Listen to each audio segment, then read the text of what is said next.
मुज़ाकरात तो इमरान खान साहब कहते हैं करने चाहिए, बड़ी अच्छी बात है, लेकिन हुकूमत ये बताए कि उसके बाद इख्तियारात हैं, क्या वो इमरान खान साहब की मुलाकात भी करवा सकते हैं मुज़ाकराती टीम से? तो वो नहीं करवा सकते, उनके पास तो इख्तियारात ही नहीं है। जब उनके पास इख्तियारात नहीं है तो मुज़ाकरात क्या करवाएंगे? इसीलिए इमरान खान साहब कहते हैं जिनके पास इख्तियार है मुज़ाकरात उनसे करो, बात उनसे करो। जैसे डोनाल्ड ट्रंप ने फील्ड मार्शल को बुलाया, उनसे बात की, उन्हें पता था बाकी सारे अर्दली हैं, इस आदमी के पास इख्तियार है, इसको बुला लो, बात करते हैं इससे।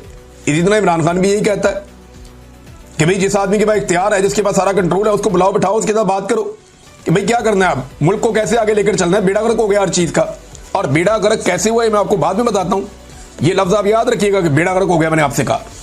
आगे आप ये देखें कि तहरीक इंसाफ तहरीक चलाने के लिए जो आपको ग्राउंड पे चीजें चाहिए होती हैं वो सारी मुकम्मल है। इस वक्त बदतरीन महंगाई है, खौफनाक बजट हुकूमत ने पेश किया है IMF का दिया हुआ, जिसने लोगों की कमर तोड़ दी है। अमीर आदमी के लिए आसानियां पैदा की जा रही हैं, गरीब आदमी जिनकी तादाद बहुत ज्यादा है उनके लिए मुश्किलात पैदा की जा रही हैं।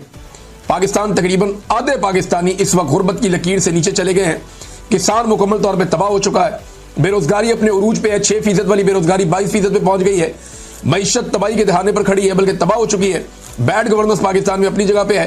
हुकूमत की मकबूलियत इतनी जमीन बोस हो गई है कि अब ये लैट्रिनों के ऊपर और हर चीज के ऊपर अपना नाम लिखवाते हैं, अपनी शक्ल छपवाते हैं।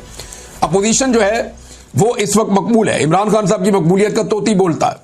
ये फौज ने सर्वे करवाया अली अमीन के मुताबिक, उसमें इमरान खान साहब की मकबूलियत 88% आई है।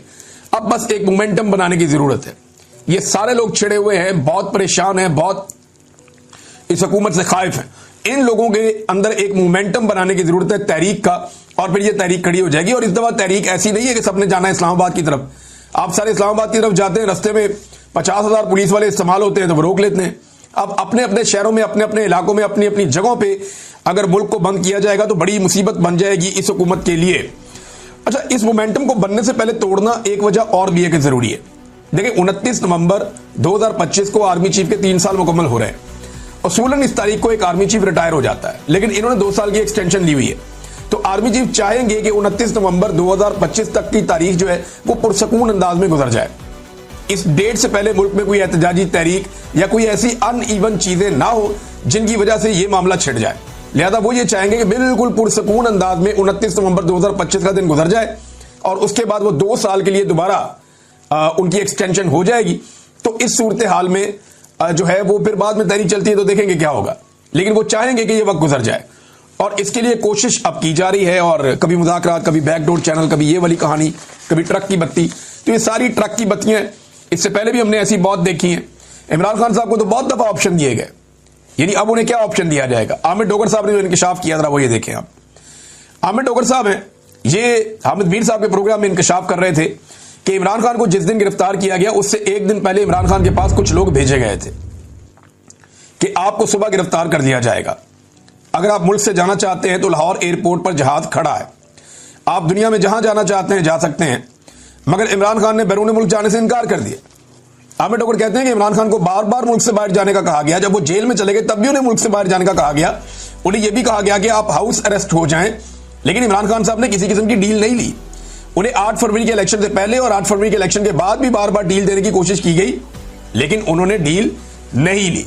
एक आदमी जिसने उस मुश्किल वक्त में डील नहीं की, क्या वो इस वक्त डील करेगा जब हुकूमत बुरी तरह फंसी हुई है? मुझे नहीं लगता कि इमरान खान कोई डील करने जा रहा है। पाकिस्तान के लिए वो एस्टेब्लिशमेंट से बात करना चाहते हैं कि भाई बेड़ा गर्क हो गया मुल्क, अब निकलो बीच में से, आओ मैं तुम्हें रास्ता बना कर दूं, तुम निकल जाओ।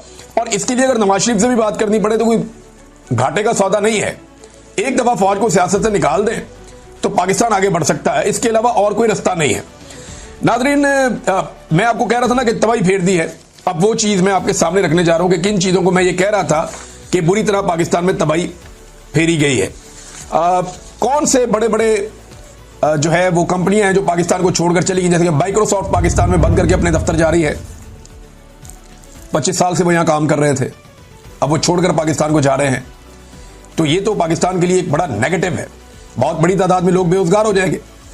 इसमें रिजवान गलज़ई साहब ने बड़ा अच्छा काम किया, उन्होंने एक रिपोर्ट तैयार की है, उसमें चंद उन बड़ी कंपनियों के नाम बताए हैं जो पाकिस्तान से अपना कारोबार बंद करके चले गए।